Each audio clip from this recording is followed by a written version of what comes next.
With us now is Rick Crawford, chairman of the House Intelligence Committee, to share his thoughts and tell us what he knows. Congressman, I do want to get your thoughts on what we saw in Europe, and we have some breaking news on that today. But I want to start with the assassination of Charlie Kirk.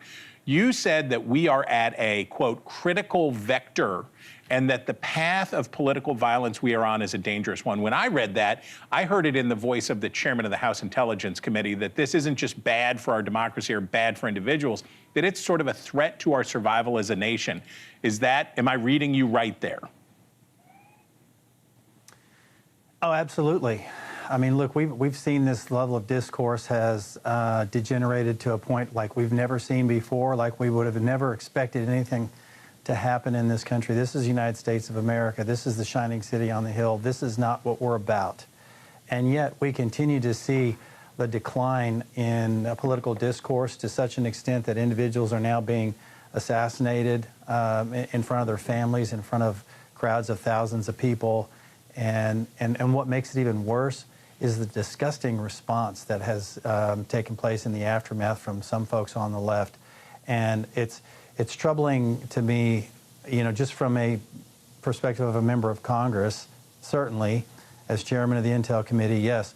But as a human being, as an American, as a Christian, I find this whole thing repugnant to its core. Okay. Let's turn to what we saw in Eastern Europe. On Friday, NATO announced plans to increase air defenses on the alliance's eastern flank after the Russian drone incursion into Poland. In the intro, we talked about the mixed signals from Moscow. With the news today, I believe in Romania, that another Russian drone was spotted invading that country's airspace, crossing into that country's airspace. What do you make of what we're seeing here? This is sort of, I mean, the classic Putin playbook. And you think back to 20-odd years ago when he invaded or attempted to invade Georgia. It wasn't about necessarily invading Georgia as much as it was about disrupting the border integrity so that they would not join NATO. Now we see the same thing going on with Ukraine. He saw that as a potential for Ukraine to join NATO. I think that was a lot of the motivation, was to make sure that that never happened, so put that border in a state of flux. He started this going back before 2014, by the way. And of course, Crimea, you know, threw that border into a state of flux, and then he doubled down on it, obviously, in the Donbass region. Now we're seeing incursions possibly in Poland and Romania. He is sticking his thumb in the eye of NATO. I don't know if he is trying to invoke an Article 5 response, but he is really endangering his position. And then further, this should be a wake-up call to the European Union and other nations that, look, we need to tighten up these sanctions. You've got to quit buying Russian oil. You've got to bring this guy to his knees. We need India to stop buying Russian oil. These sanctions have to be administered and adhered to strictly if we're going to bring this guy to the table. Well, in his threat of new sanctions for Russia, that's what President Trump said, right? He said, we'll match whatever Europe does. Do you think really that this is enough? Do you think that this threat is enough to get, because we know they're trading through Kazakhstan and other cutouts to still trade with Russia in violation of those embargoes. Do you think this will be sufficient? I hope so. And here's the thing. There's a lot of buttons we can push, and particularly with countries like Kazakhstan. I mean, you think about the relationship there with Kazakhstan. ExxonMobil built their oil infrastructure, and so I think that there is some influence there that could be brought to bear in nations like Kazakhstan. India is a little bit of a different animal. They do have that. They're part of the BRICS alliance, and so we're trying to, you know, to push on them a little more to say, hey, you're not helping. But here in the background, the big winner in all this is China, PLA, CCP. They're the ones watching with great delight. In fact, I'm not sure that they're not the ones that brought North Korean soldiers in to fight for Russia in Ukraine. So there's a whole lot of moving parts here. But bottom line, Europe needs to tighten up and enforce those sanctions. We need India to follow suit. And if we need to influence countries like Kazakhstan, we need to do that as well. So Russia has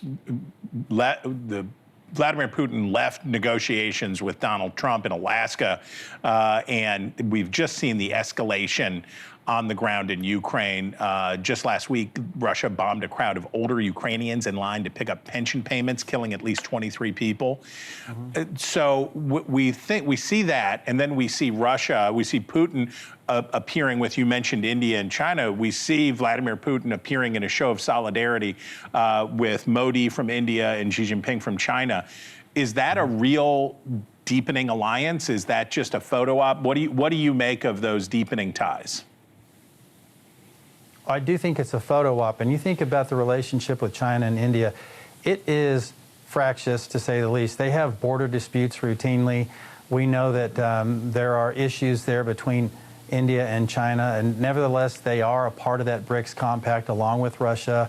And so, you know, you probably expect that if nothing else, that was probably a BRICS moment where they're getting together and, you know, patting each other on the back and whatnot. But the reality is, I really feel like Modi knows what side his bread's buttered on, and he'll probably start to rethink that position with Russia if he wants to continue to have a healthy relationship with the United States. And I think that's important for him to keep in the back of his mind. I'm sure he does.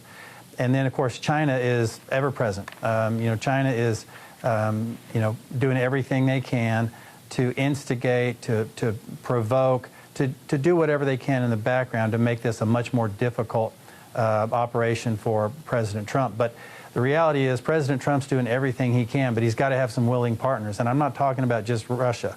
He's also got to have willing partners in Europe, and that gets back to the sanctions point I was making earlier.